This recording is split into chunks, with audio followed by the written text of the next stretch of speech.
can use primary close of the donor size, you know?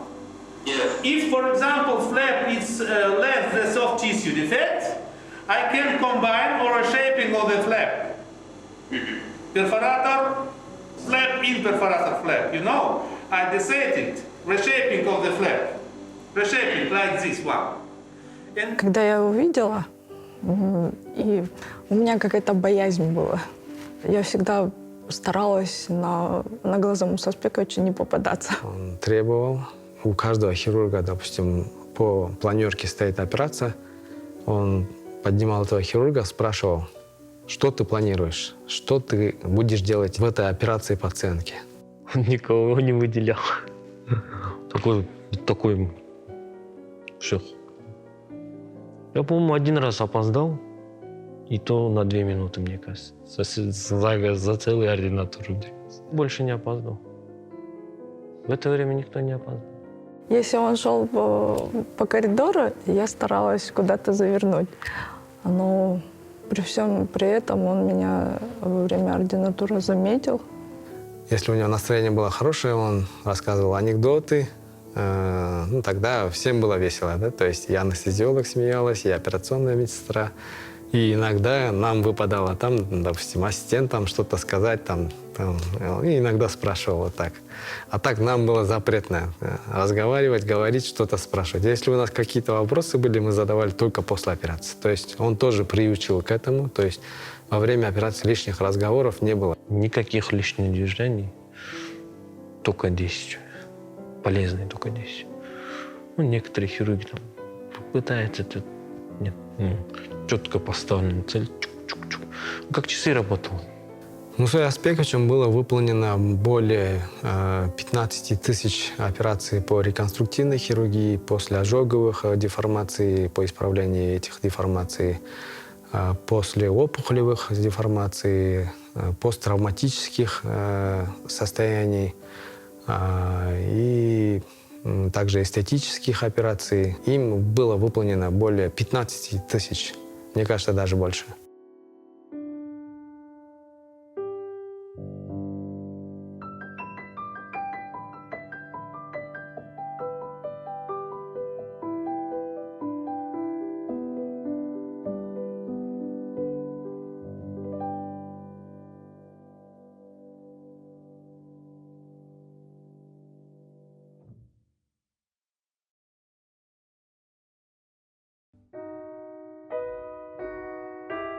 Мне уже онкологи, в общем, они отказались от меня. Вот клетки уничтожили раковые, а дальше как лечить? Мы можем только ампутировать ногу. Я подумал, зачем же мне ногу ампутировать? Я сижу, у меня всего вот так вот трясет. Я думал, он извинится, скажет, извините, вот Михаил Анатольевич, все-таки ножку придется ампутировать. А он улыбнулся. Я на всю жизнь запомнил эту улыбку. И сказал, я вам ничего не могу гарантировать, но я буду вас оперировать. Михаил Анатольевич более 50 лет страдал дистрофической язвой. В 2015 году профессор Латинов прооперировал, закрыл дефект, потерял мозг после операции. Для меня, знаете, это был взрыв радости. Путевка в жизнь. Он вырезал эту язву, выбросил ее куда-то. С этой же ноги взял латку, пришил на место раны. Я считаю, что это просто гениальный ученый, потому что я очень много знаю, много читаю. Но чтобы люди запросто вылечивали рак, я такого человека впервые увидел собственными глазами. Вот видите, эта нога, она полностью функционирует, и вот он, собственно, он. Если бы мне сказали лет 15-10 назад, что вот эти пересадки будут делать амбулаторно, я бы, наверное, подумал, что это сумасшедший человек. Но сейчас это реалии.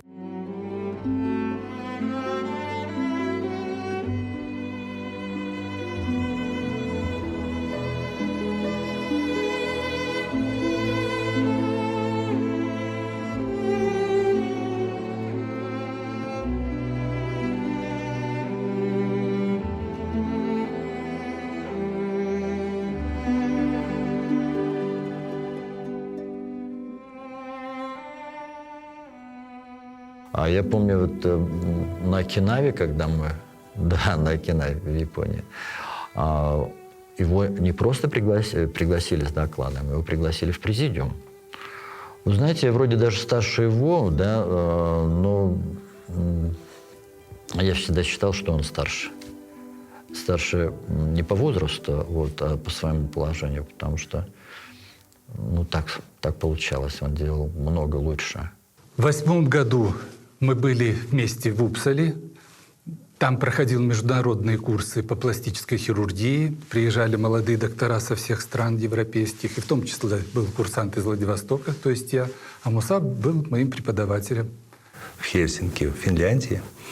Я послушал его доклад, и был поражен тем уровнем его знаний, эрудиций, тем, что такая звезда хирургии взошла на небосклоне в такой маленькой стране, и вроде как на постсоветском пространстве, и то, что мы его не знали.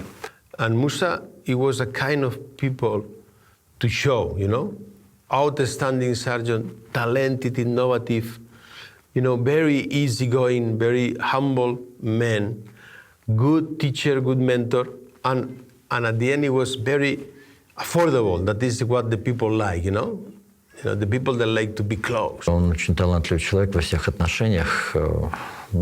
Что-то как-то Боженька дал ему этот талант, но он его не просто получил этот талант, он его развил. В семье он был единственным медиком, поэтому помощи ни от кого он не ждал, он сам своими силами шел к своим высотам. Муса Аспекович, он является первым микрохирургом вообще в Кыргызстане. A few people start to work with a new concept of flaps. And then in the period that from beginning of 2000 is when I met your father, and I realized that he was doing a great job in a country that nobody knew, that is Kyrgyzstan, and also be very useful, because sometimes you see, okay, this guy is doing the same that I am doing in Barcelona, but in Kyrgyzstan. But no, he was doing something new, especially, for this kind of defects. And this is why I believe, that work must be known by the other people. And then I invite them. In fact, when I invite and I put in the faculty, some of the people, who is this guy? Why you invite him? It's amazing work. And then once the people, they saw the work that he presented in Barcelona, everybody fall in love. And then is why Peter invite him to make, and also Philippe Blondel invite him to make in the second edition of the book another chapter. Everybody start to consider your father like one of the great names in microsurgery. В 2021 году осенью нас пригласили на Сибирский саммит папиных коллег, последователей, меня, маму, Адиса, на конференцию. Микрохирургический саммит в Сибири – это экзотическое такое мероприятие. Мы решили сделать целую секцию, посвященную Мусе Матееву, в память о нем. И Камила, когда это увидела, конечно, она заплакала. Это уже для нее было неожиданно. Целый день мы делали доклады по перфораторному лоску. Там из разных стран были доклады. И сделали эту заставку, которая сейчас почти вся перекочевала на этот конгресс. И она для себя окончательно приняла решение, что папу будем чествовать, потому что это уже все. Была такая черта, что она не будет от этой мечты отказываться, это сделать в ближайшее время. Я говорю, я тебе буду помогать. Я знала, это 9, 10, 11 августа. Открытие у нас 9 августа. У меня готов пресс-релиз. В этом году организация, она была очень бурная. Обычно организовываешь такого рода мероприятия, широкомасштабное, представительное, минимум за год. Когда мы слетали в Россию на крупный тоже международный конгресс, где мы предварительно договорились с профессорами, с его друзьями провести конгресс у нас в Кыргызстане. Помогали в этом нам друзья Мусы Аспековича с Европы, с Южной Кореи, с Японии, И основную роль сыграли, конечно, Российское общество реконструктивных и эстетических хирургов. Там большая команда работала. И мы каждый день меняли программу, что-то добавляли, что-то, может, убирали. Конгресс направлен на то, чтобы собрать специалистов разных сфер, которые работают в пластической реконструктивной хирургии на одной площадке, чтобы поделиться опытом с молодым поколением, послушать молодое поколение и почтить память папы.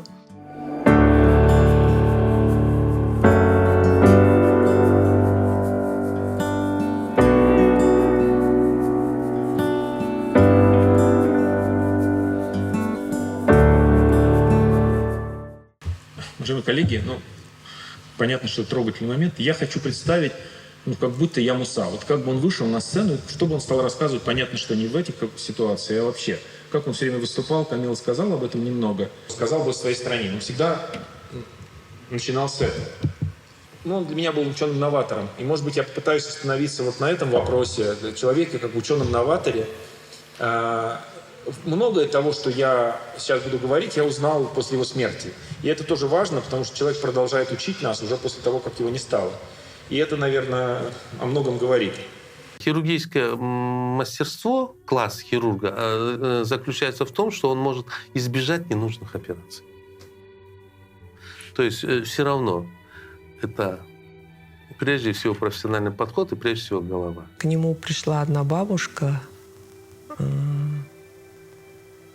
У нее был рак носа, и вот этот рак, он так развился, что ни врачи, никто не хотел за нее браться. Ну как же, мне же нужно убрать с лица такую страшную болячку. Когда она пришла в отделение, она тоже, практически такая эмоционально, так скажем, подавленная была.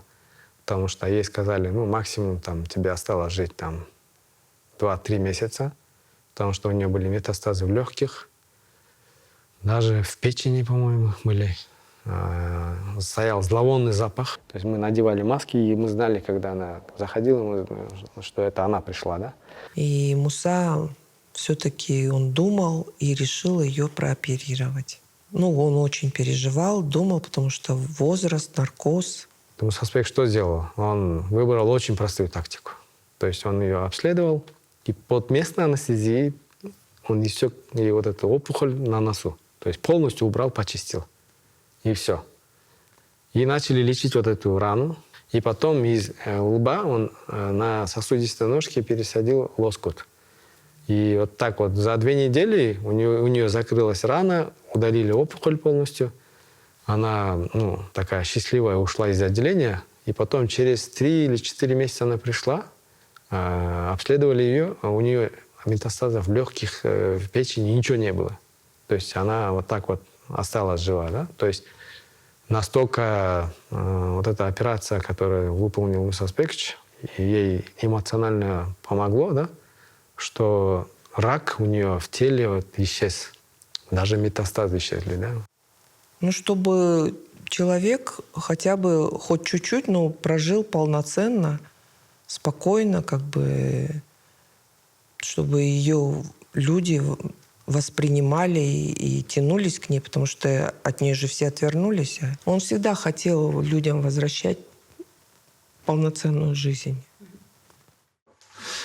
Скажите, Клавдия, как вы себя чувствуете? Сейчас? Да. После операции? Да. После операции чувствую, только крыльев нет, я бы летала. Очень хорошо. Когда меня прооперировали, у меня страшно появилось желание жить. Я уезжала из больницы, и я готова была обнять всех людей добрых, которые мне помогли. Девочка оторвала руку, и вот он и пришил, и потом потом я ему делал очень много фотографий делали. Там девочка уже поднимала ведро, потом, как-то уже. Это просто уникальный случай. Я не знаю, в всяком случае, такого может быть, я не проинформирован, но такого случая я просто не слышал. Чтобы руку оторвал, а потом он пришил, чтобы эта рука еще потом заработала. Вы представьте, это нужно было в кости, чтобы они срослись. Потом плюс вот эти все сухожилия, все вот эти вены. Все. Это просто уникальная вещь. Был случай, когда я сидел на работе, он ко мне прибегает, Сагын, собирай аппаратуру, поехали. Уникальный случай. Я говорю, что случилось? Говорю, Муса. Он говорит, вы знаете, говорит, скальп оторвало, говорит, одной женщине. Говорит, сейчас мы будем это... Нам нужен сам процесс, говорит, начало и конец. В операционной, значит, сидит женщина с оторванным скальпом, голая голова, это как инопланетянка, это вообще жутко было смотреть, конечно. Это с ней случилось на работе, это производственная травма была. Как раз в конце смены платок она сняла, оказывается, и начала мыть барабан убирать. И кто-то включил вот этот транспортер, и оно... Закатала в барабан и прям волос оторвало вместе со скальпом. Скальп привезли отдельно. И даже сегмент уха был оторвано с двух сторон. Приехали туда, там операционная, заходим, я был в шоковом состоянии. Операция сложная была. Там нужно было восстановить сосуды все, чтобы кровоток был. Вот этот сам процесс мы фотографировали, как бы, начало. А потом, когда уже прошло время, она уже, как бы, с волосами уже. У нее даже ушки все срослись. Дальше наблюдать было за ней очень интересно. Волосы стали расти, у нее шикарные волосы были. Получается, человек профессионал и творчески подошел к своему делу, потому что она стала такой же красивой женщиной, и, как бы сказать, она благодарила, волосы росли. Вот эту камеру подарили Мусе Азбековичу организация, где работала девушка, которой пришил он скальп, и который прижился успешно. И в дальнейшем Муса Азбекович с камерой не расставался.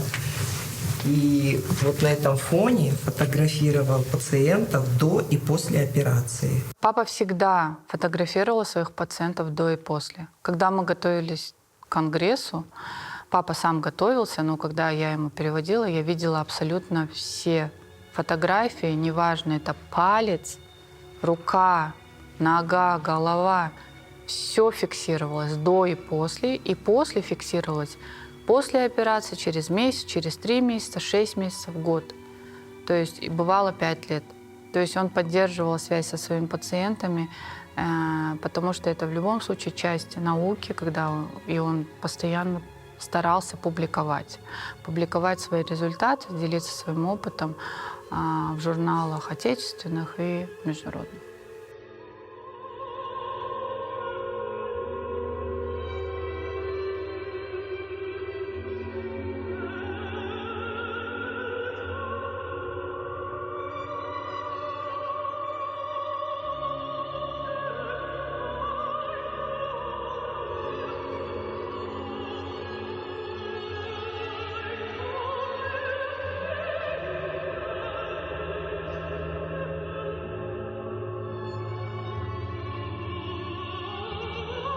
С увеличением его известности к нему начали обращаться пациенты с очень тяжелыми патологиями, и вследствие этого он разработал свою новую разработку, так называемую flap and flap, то есть лоскут в лоскуте.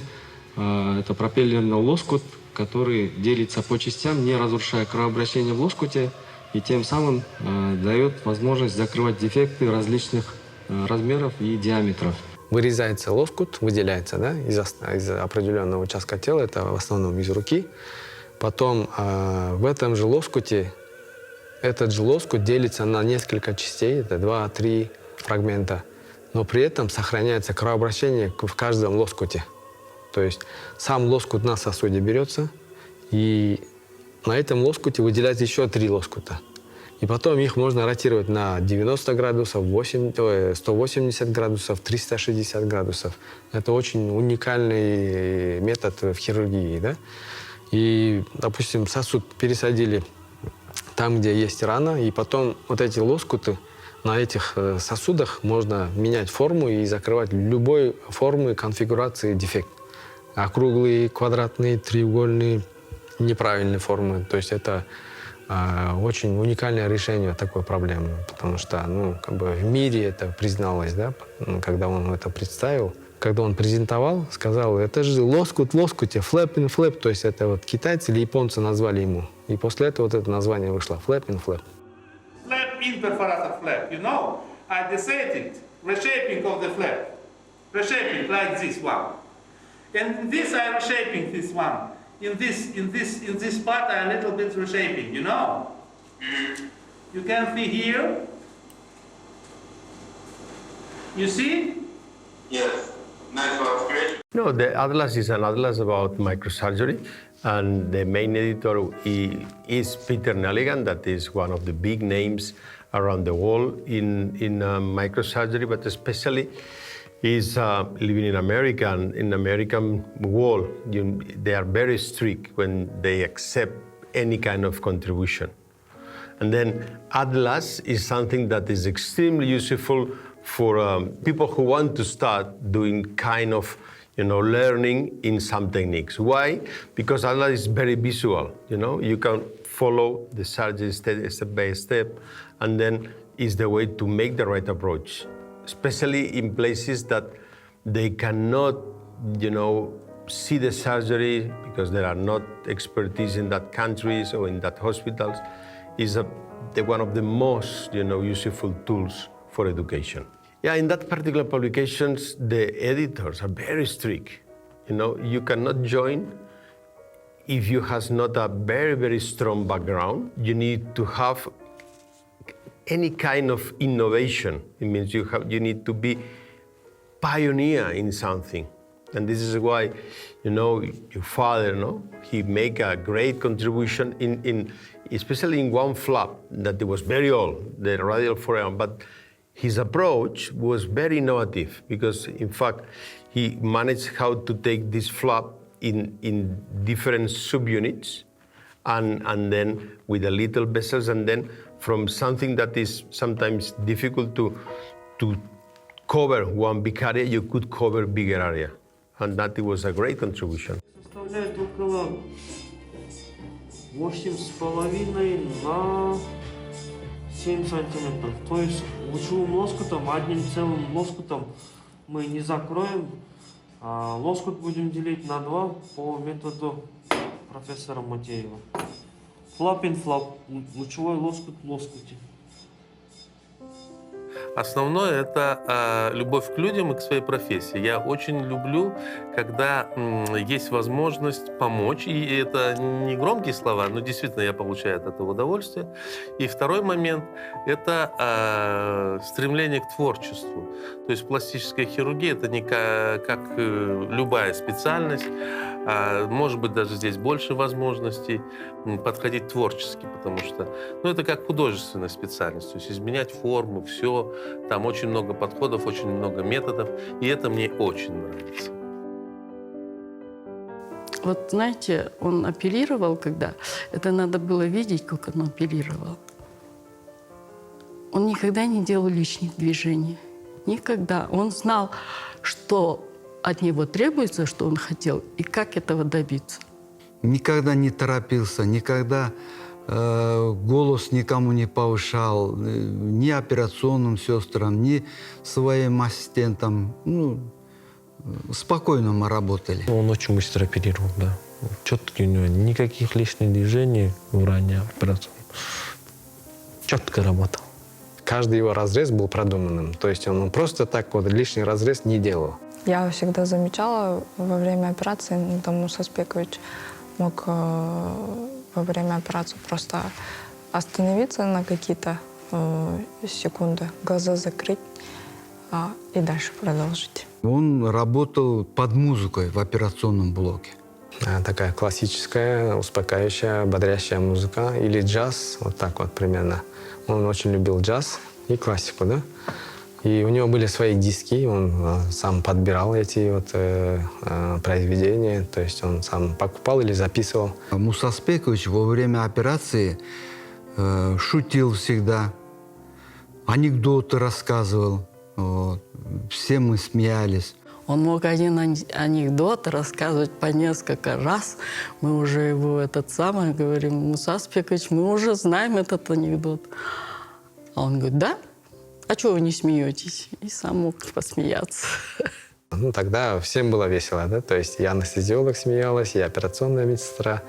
И иногда нам выпадало там, допустим, ассистентам что-то сказать. Если он сказал, что операция будет длиться вот столько-то, он именно вот в это время он укладывался в это время. Он был очень творческий был. Он творчески подходил ко всему этому. А когда мы иногда вместе оперировали, значит, я никогда ни о чем не думал. Я не боялся, значит, может быть, такое осложнение, это осложнение. Я всегда был уверен, потому что он настолько такой сильный человек был. Он мог все исправить, значит. У нас много было операций совместно. Хотя я уролог, у нас были некоторые операции, которые на стыке этой пластической хирургии. А мой профессор, который из Германии, говорит, можно, говорит, здесь оперировать? Говорит, там. Мы разговаривались, надо оперировать того. Больной один есть. Оказывается, этот больной был тоже иностранец. Он когда-то была сделана вазэктомия. Он женился и захотел опять, значит, ребенка. Муса Спекович организовал очень на высоком уровне. Значит, мы зашли операционной, больного положили. Конечно, мы сначала, профессор Мартынов чуть-чуть волновался, значит, когда увидел прекрасный свет, очки. И говорит, ну, начинайте, говорит, оперировать. Значит. В общем, мы оперировали. Там же правая и левая сторона оперировать. Мы оперировали, я помню, с профессором одну сторону оперировали, значит. Он смотрел, Муса Спекович. Но он действительно, он же пластический хирург, он же больше, он постоянно делает. Он посмотрел, потом говорит, а можно, говорит, я вторую сторону вам сделаю? Говорит, профессор Мартынов говорит, пожалуйста, говорит, профессор Мартынов, делайте. Значит. Он 2 раза быстрее, еще лучше сделал, чем мы.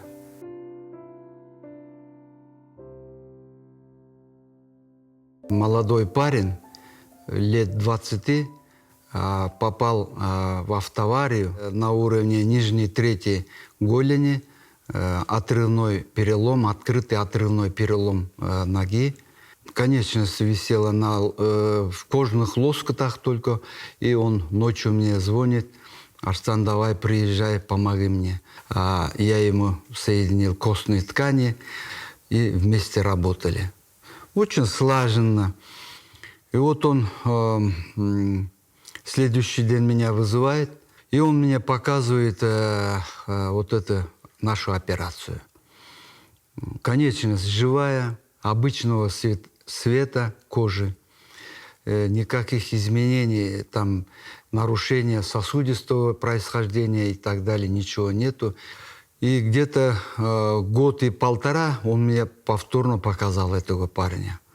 Он ходил, очень был рад, что ему сохранили конечность. Работая в клинике, к папе много пациентов обращались, звонили по телефону, спрашивали о помощи, потому что очень много, к сожалению, у нас деток с ожогами, которые получали в детстве ожоги, и в результате чего функциональная сторона там, конечности, к примеру, да, или даже спины, она не всегда, она не работала.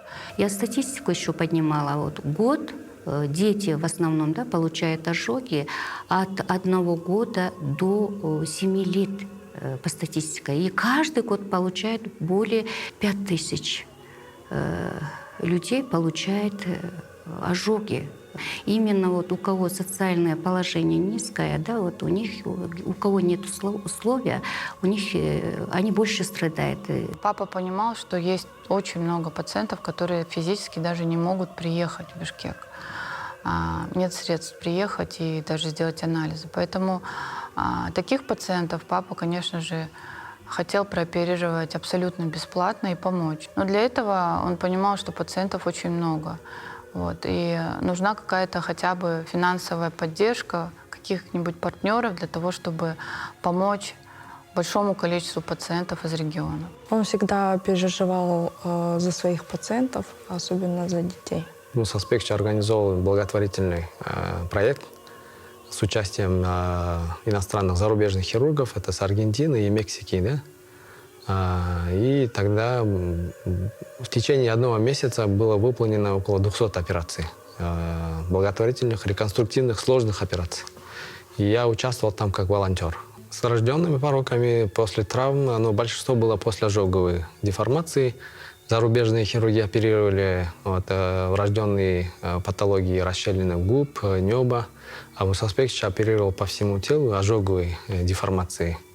Он примерно сделал около 100 операций, а те зарубежные хирурги тоже более 100 операций и на лице.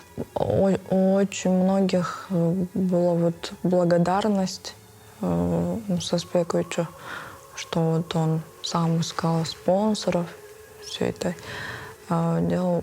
Многие были очень благодарны. С 1994 года до его кончины он работал в отделении пластической реконструктивной микрохирургии Национального госпиталя, заведующим отделением. И под его руководством в отделении выполнялось более 1000 сложных реконструктивных операций. Заведующим он был строгий. Он любил порядок. Он вообще человек такой очень дисциплинированный. И он во всем, именно дисциплина должна была быть на первом очереди. Он не любил, когда опаздывают. Он не любил, когда ему лгут. Он ценил время свое, и чужое время он всегда ценил. Он говорил, все нужно делать вовремя. Наше отделение микрохирургии кисти.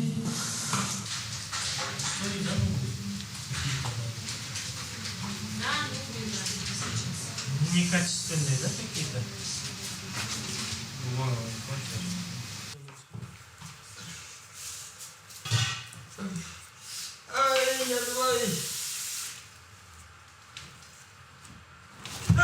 Через час возьмем на операцию. Дай Бог все восстановим. Поставим на свои места.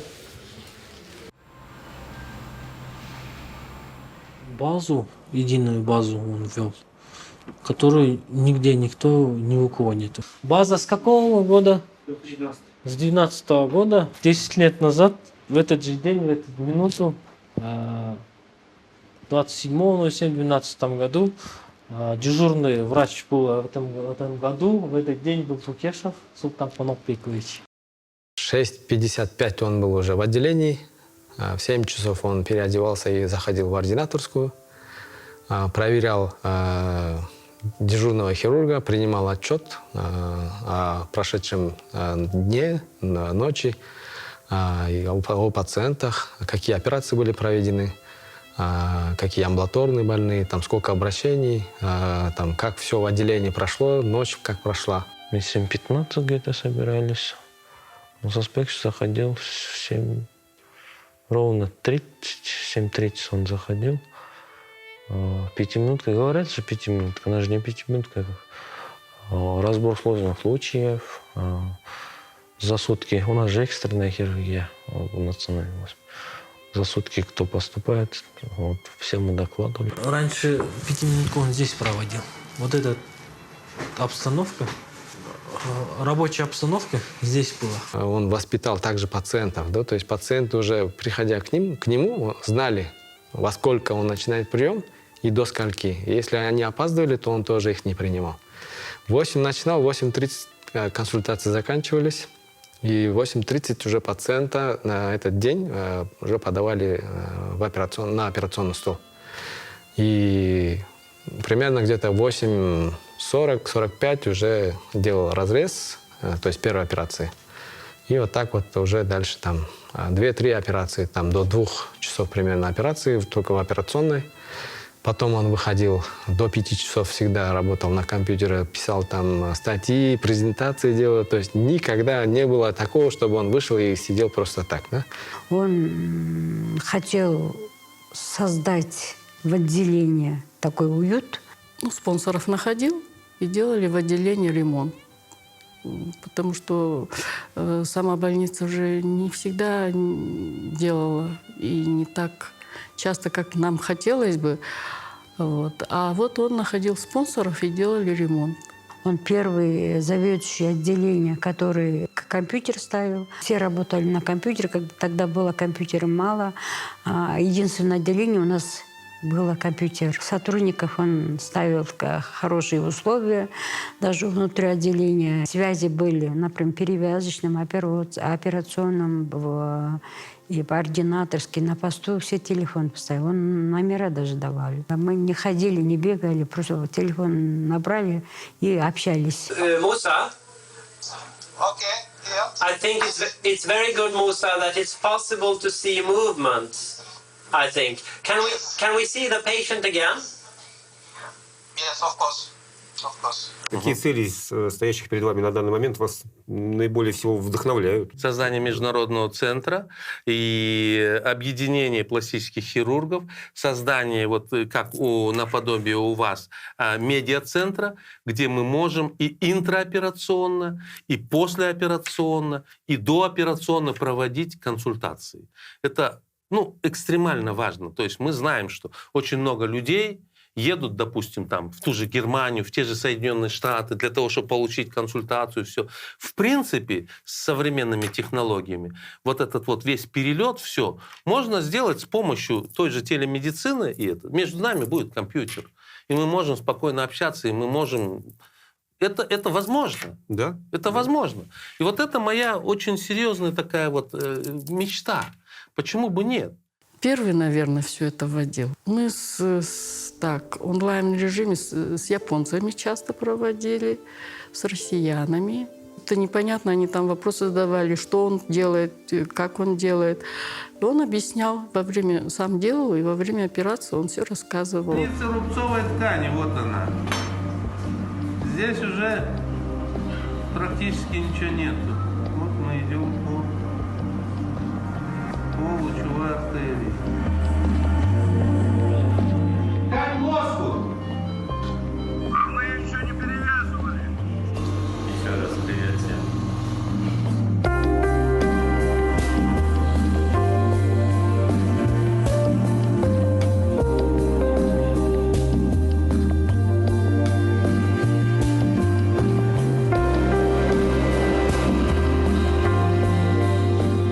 В 2015 году мы поступили в ординатуру. Первая пятиминутка, по-моему, мы же ординаторы, когда пришли, такое впечатление, такой дисциплинированный, грозный был. Да. Первый раз, когда видели, одно время улыбался, и такой был.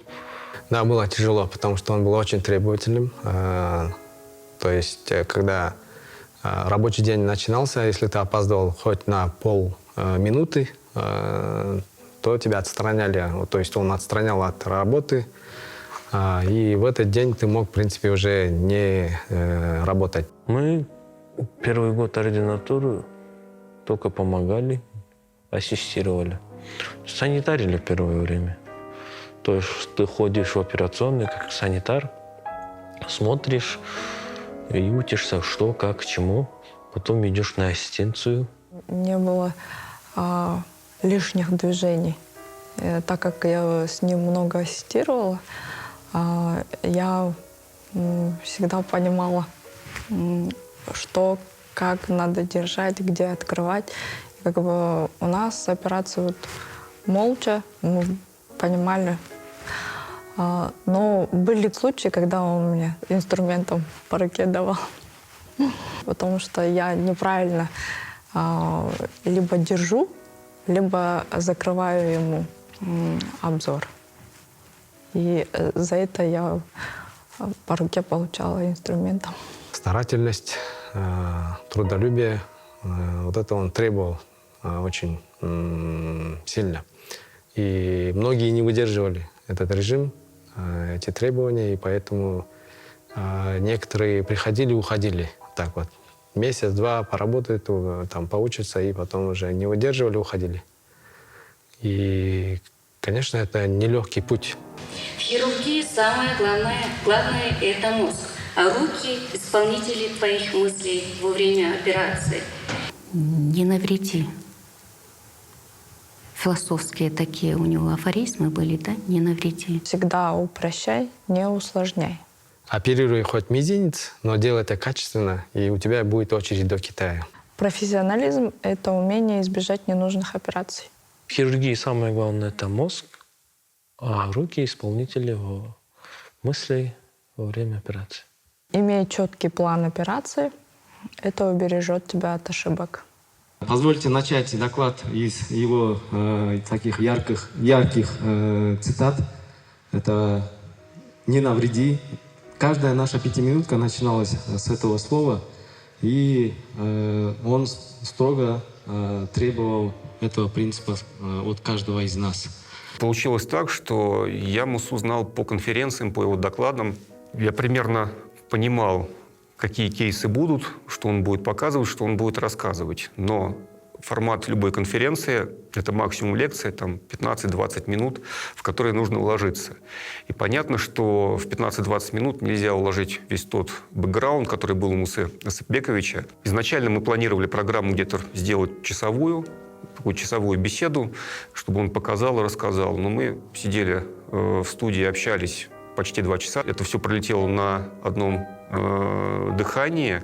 И, безусловно, там были новые кейсы, там были новые какие-то, да, его случаи, которые он показывал, рассказывал, объяснял. С кем я общался после эфиров, все сидели с открытыми ртами, смотрели, потому что, ну, очень красивое, изящное решение для очень сложных проблем.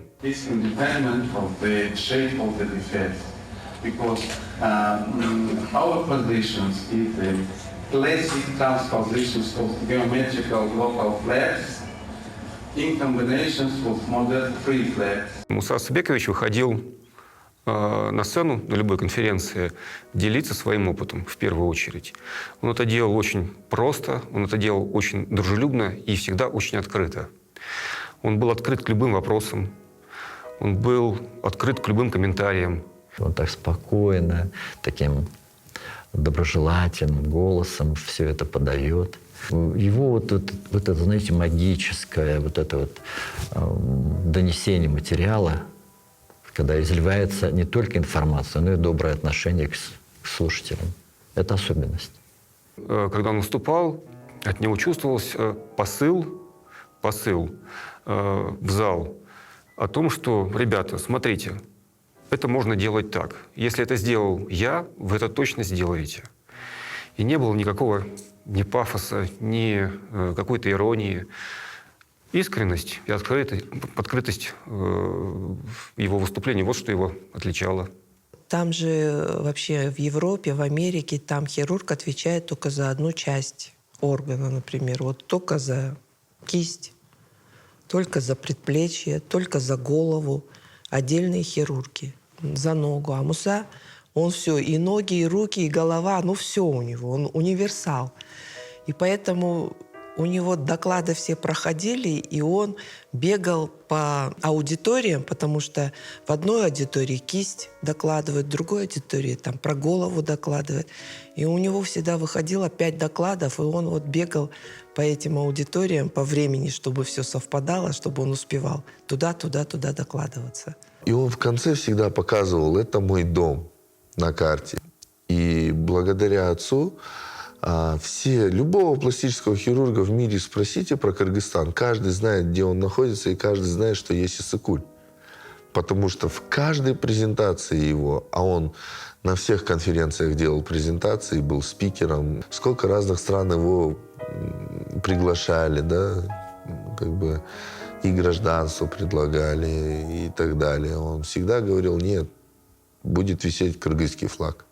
Во всем мире, когда вот он меня брал на некоторые международные конференции, я видел, как к нему относятся все. Его ценят как профессионала. Конечно, уникальный человек. Что тут говорить? Умение сделать такую работу, которая станет и публиковаться везде, и быть достоянием мирового сообщества.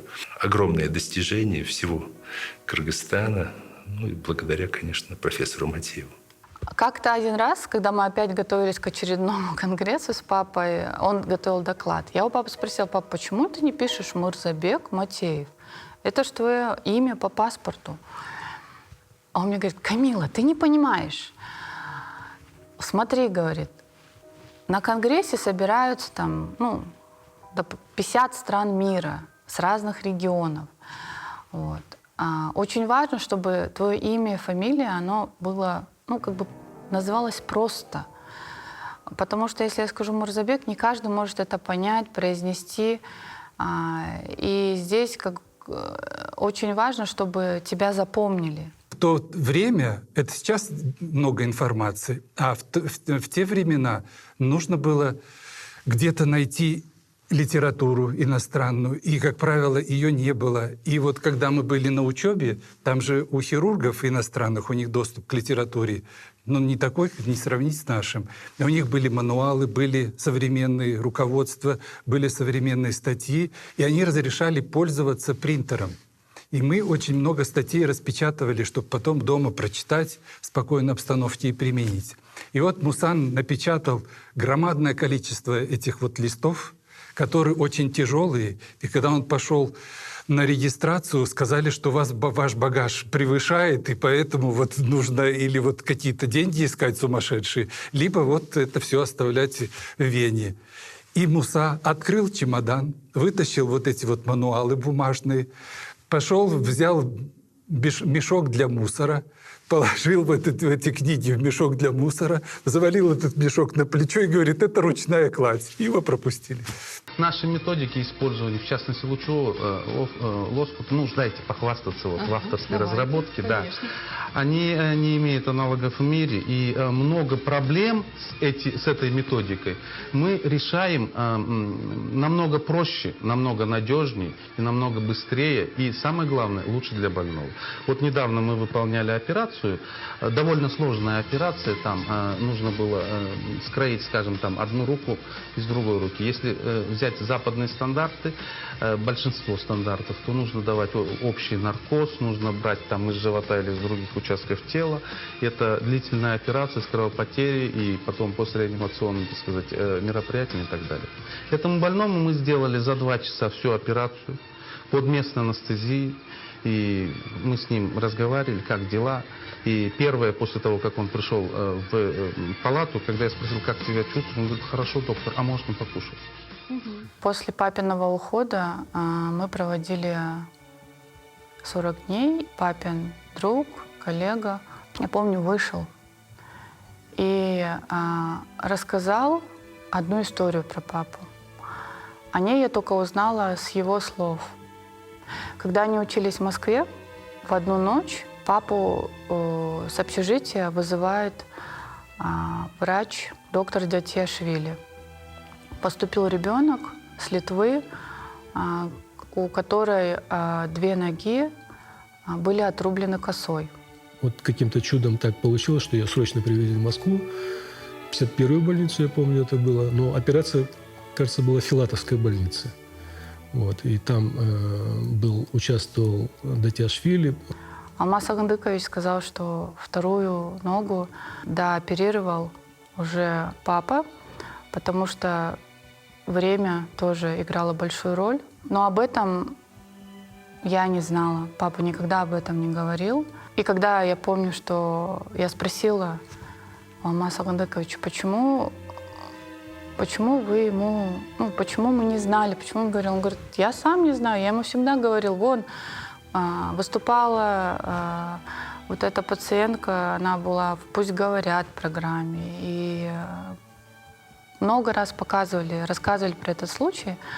А папа говорил, а зачем? Самое главное, что у нее есть ноги, у нее есть семья, дети. Это самое главное. На какой-то лекции, по-моему, это была оперативная хирургия, топанатомия, кажется, Зайсановой. Она сделала паузу и что-то там отвлеклась и ничего не говорила. А мы сидели, и я так посмотрел, Муса что-то пишет, закрылся, так, пишет. Я говорю, что ты там пишешь? Там никто же ничего не диктует, там обычно на лекции сидят, пишут, а он сидит, пишет. Я так заглянул, там какая-то теория, подожди, тут размышлизмы, развивал свои теории, патогенеза, развитие заболеваний, всех прочих вещей. Его руководитель Червинский, он ему предложил, сказал, вот хочешь, я хочу открыть отделение микрохирургии в Национальном госпитале, вот хочешь поехать учиться? Ну, он, конечно, сделал вид, что сказал, надо подумать. Сразу не сказал. Потом пришел, мне сказал. Я говорю, ну, конечно, надо ехать. Ты что, это же новое. Это же как бы новое открытие и у нас микрохирургия. Он говорит, ну, я знаю, что надо ехать. Ну, надо сказать, что посоветоваться с семьей. Когда он же приехал ко мне, я жил тогда вместе вот с Алмасом Индыковичем в одной комнате в общежитии, в ординатуре. И у нас были такие жаркие дебаты всегда. Ну, в основном между Алмасом Индыковичем и этот. Я пытался их разнимать. Какой-то компромисс, потому что они очень сильно спорили по поводу того или иного, там, отстаивали твою точку зрения там, на эти научные и околонаучные темы. Там. Ну, в общем, дух исследователя проявился. Там увидели, что, в принципе, он постоянно работал, он же даже оставался дежурить, вот, по 2-3 суток там дежурил. И даже говорил, что когда уже устанешь, уже голова не работает, и если какой-то врач мне, хирург, говорит, вот у меня операция, хочешь поассистировать, то пошли.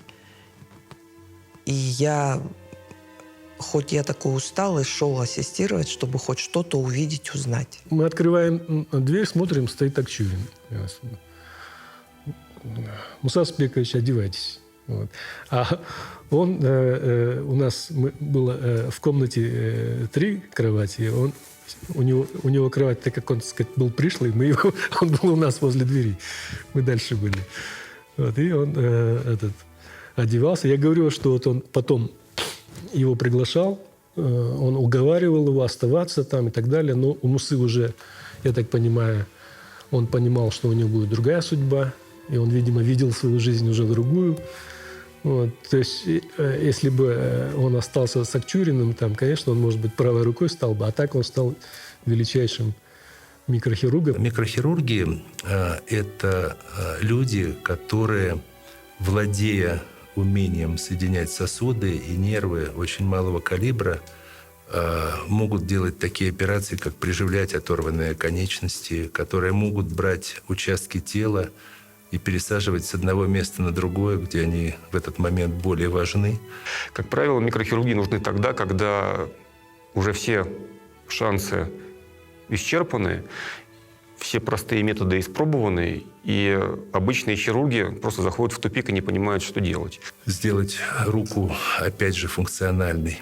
Эти микрохирурги позволили делать такие операции, как даже пересадки руки и пересадки лица от человека к человеку. То есть это возведенная в абсолют хирургическая техника, в то же время направленная на воссоздание, то есть на творчество. Профессор Матеев из обычных таких вот пересадок тканей сделал совершенно новое. Не просто лоскуты пересаживал, а лоскут внутри лоскута уже формировал. То есть это творческая специальность.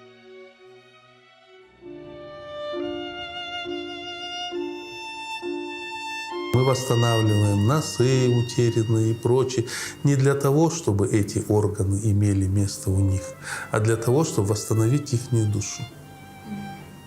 Мне, честно говоря, добавить сюда очень сложно.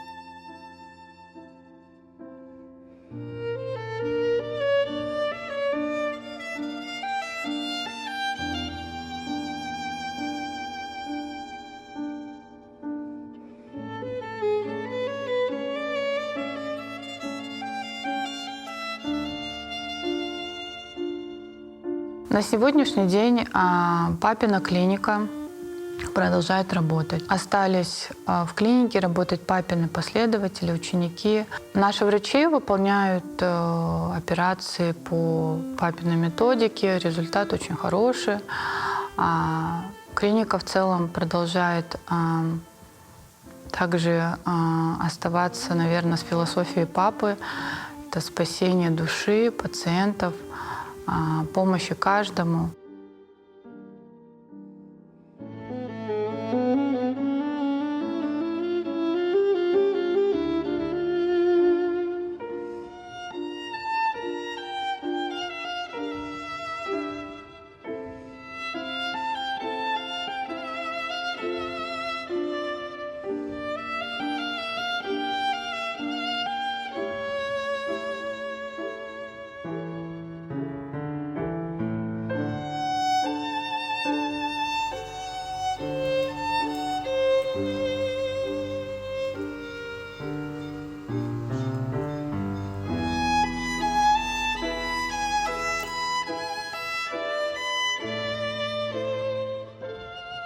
сегодня Конгресс и последующие мероприятия, я уверена, тоже будут.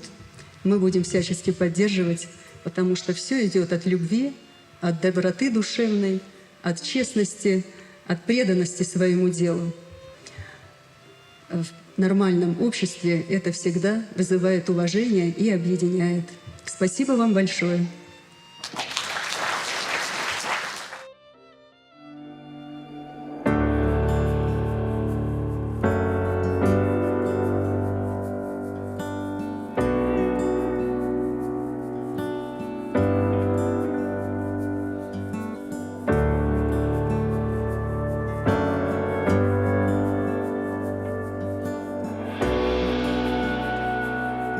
Первый день был очень насыщенный. Приехали папины коллеги со всего мира. Это был действительно представительный конгресс международного уровня, проходящий на родине папы в Кыргызстане. Были также его коллеги, даже студенты, те, которые проходили у него ординатуру. Презентации были и доклады в целом очень интересные.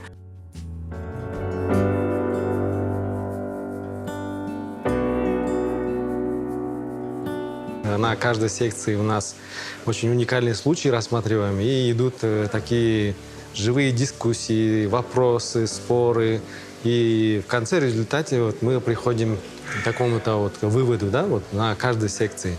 И я думаю, если бы все это видел Муса Аспекович, но я думаю, что он видит, и он был бы очень горд и рад.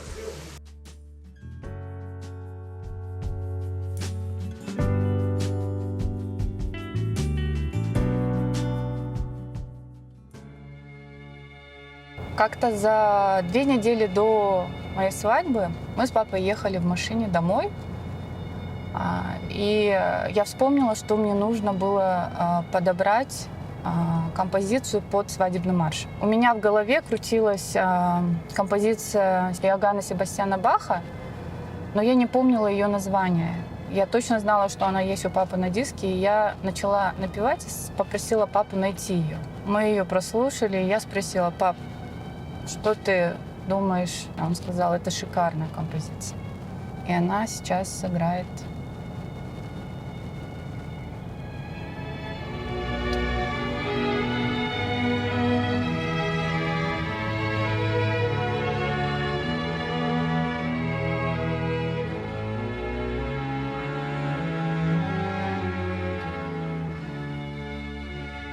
Когда моя сестра родила сына, он был такой счастливый. Он, что самое интересное, он всегда к нему лез, то есть они всегда были вместе. Они характерами похожи такие, да, и по действиям они очень похожи. И он очень любил его. Они оба друг друга любили сильно. У них какой-то коннекшн был, да, между собой.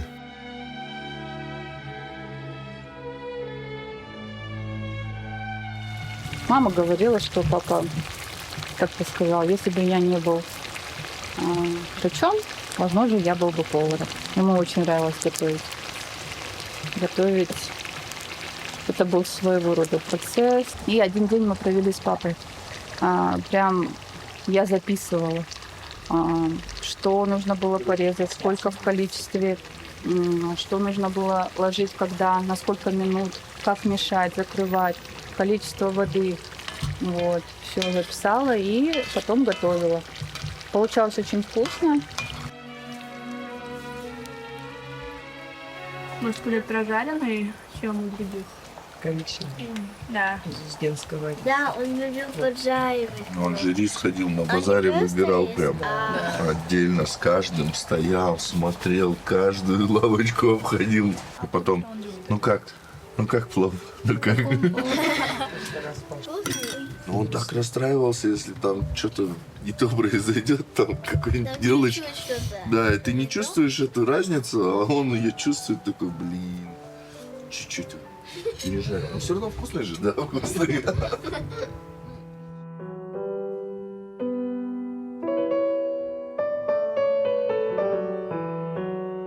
А вот и Арташкин плов. Давайте. Как горячий. Плов выглядит прям как у папы. По запаху и виду. Надо теперь Да. Попробовать на вкус. Вы что скажете? Очень вкусно. Очень похоже. Один в один. В общем, все любили его плов, с удовольствием кушали и с удовольствием приезжали. В общем, в последнее время я вообще удивлялась. Вот он, поехали на дачу, все. Там гости нас зовут, он не хочет в гости ходить, никуда не хочет ходить, на дачу, все, поехали. И всегда он бежал сюда. Или ночью там откуда-нибудь уже едешь с друзьями, едешь, все уже знают, что родители уехали, да, надо полить траву. Поехали, вместе поливали траву. Деревья по правилам поливать, там, по 2 ведра. Ну, в общем, очень следил за садом он. С землей общаешься. Ну, не то, что общаешься, но в плане взаимодействия, да, какое-то. Единственное, я еще до конца не понял этого кайфа. Следить за садом. То есть, ну, я думаю, что я приду к этому. Но пока еще не пришел. Знаете, да, когда дом построишь только, первые там 2-3 года он же оседает, и кирпичи начинают трескаться. Вот. И когда... А тут такая полная тишина, и ты ложишься и слышишь, как будто хрустит он, дом весь. Кто-то ходит словно. Вот. Но уже прошло много лет, ну, то есть больше 3 лет, как дом стоит. То есть он уже не так хрустит, уже осел. Но иногда вот такое ощущение, что он тоже ходит, да, в доме. Мы стараемся приезжать сюда как можно чаще. Когда мы сюда приходим, мы здесь как бы чувствуем его присутствие. Сегодня интересный сон такой приснился. Я встречаюсь с отцом. Непонятное место, вообще непонятное место, где мы находимся, но такое положительное, яркое. И о чем-то диалог у нас на вольные темы, разговариваем. И я говорю, блин, пап, надо домой, говорю, ехать, раньше спать ложиться, а то я опять разбитый буду, говорю. Съемки же будут у нас на даче, как бы в честь тебя, как бы про тебя. Да, говорит, я знаю, я приду. Вот такой вот сон был интересный. Даже плов был действительно, ну, очень похож на него.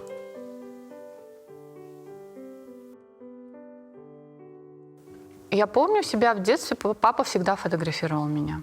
Он фотографировал меня, маму, горы, пейзажи, леса, если мы куда-то выезжали. Далее, когда появились уже камеры, он старался заснять моменты. Очень много есть видео, где папа снимает. То есть очень мало видео, к сожалению, с папой, потому что все практически фотографии наши семейные, все наши видеосъемки делал папа.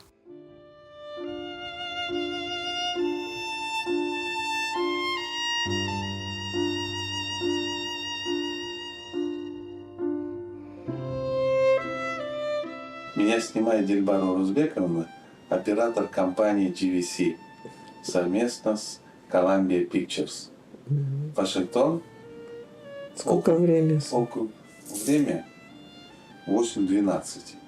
Пока. Выключай. Я действительно хотел бы быть режиссером. Вот я, если бы не был бы хирургом, я бы кровь из носа, я был бы режиссером, потому что передавать через кино эмоции, чувства, для меня это очень-очень интересно. Если бы он с самого начала решил стать режиссером, то он бы им стал. Это точно. А какие бы он работы творческие произвел на свет? С очень глубоким смыслом, которые понимали бы эти фильмы те люди, такие как он, творческие. Он в каждой картине, в каждой своей фотографии или в каждом видеоролике, который он снимал, он всегда пытался донести, то есть, эту красоту. У него, я же говорю, творческое начало, и у Алмаза. Они все пытались, мы, говорит, снимем фильм. тебя пустим в главной роли. Ты будешь бежать по берегу Сыкуля там и так далее. То есть, ну, какие-то были у нас там снимем уникальнейший фильм там и так далее, и так далее. Человек, который может все, но он уделил именно внимание профессии пластического хирурга, медика. Мы ему должны быть благодарны, что он выбрал профессию спасать людей. В этом он преуспел, как никто другой. Он дружил очень многими микрохирургами мира. Объездил очень много стран. Очень много людей, с которыми я беседовал, о нем в частности, именно в его профессии, просто были удивлены тем, что он может делать. То, что он делает, и то, что он делает это практически руками, только руками. Я знала, что он сделал вклад в отечественную и мировую медицину, но именно масштабы этого вклада я не осознавала. Но еще глубже я осознал его профессионализм, к сожалению, после его смерти. Я увидел, сколько людей с Кыргызстана, из-за рубежа отреагировали так, что,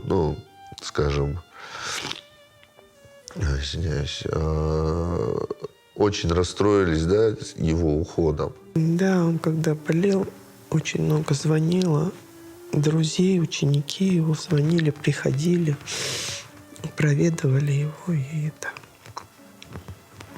Я говорю, вот к тебе этот позвонил, друг, вот этот позвонил. Спрашивал, как то. Он сказал, неужели я такой важный? Так он сказал. Я говорю, конечно, важный. Как думал. Когда папа ушел из жизни, мне приходили сообщения о том, что вышли публикации его в журналах. И я не была удивлена этому, потому что он постоянно работал. Но он это делал не потому, что это надо было, а потому, что он любил свою работу. Он любил писать, любил лечить, исцелять, он любил творить.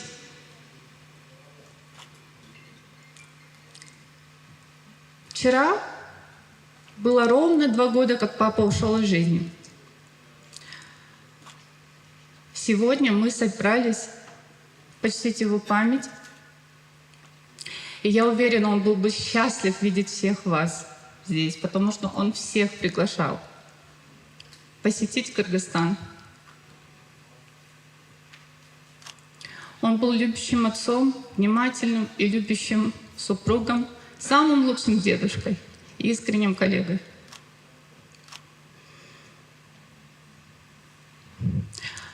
Папа, этот конгресс посвящен твоей памяти.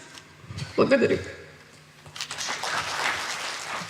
Последние 2-3 года он очень сильно стал глубоко мыслить, и мы с ним сидим в бане, и говорит, я бы, говорит, каждый день с внуками бы время проводил. И я, говорит, так благодарен Всевышнему за то, что он дал такую жену, вашу маму, говорит, таких детей, говорит, и я бы, говорит, каждый день бы лучше время с внуками проводил бы, потому что я, говорит, прожил уже столько времени, такую жизнь интересную, и я бы мог был хотя бы частично, но передать им свой опыт.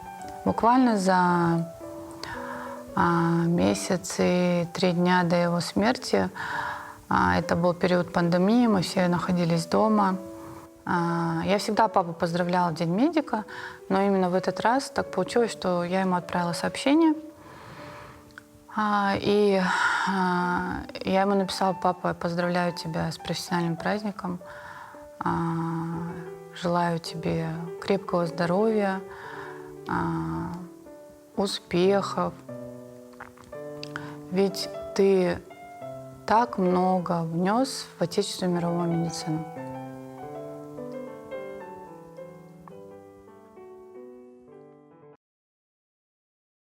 Мне она реально понравилась. Действительно, реально понравилось. Изменение форм, изменение. Но больше мне нравятся, конечно, классические каноны пластической хирургии.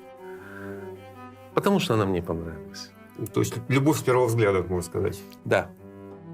Почему выбрал? Мне нравится помогать людям. Мне нравится подходить творчески к этому.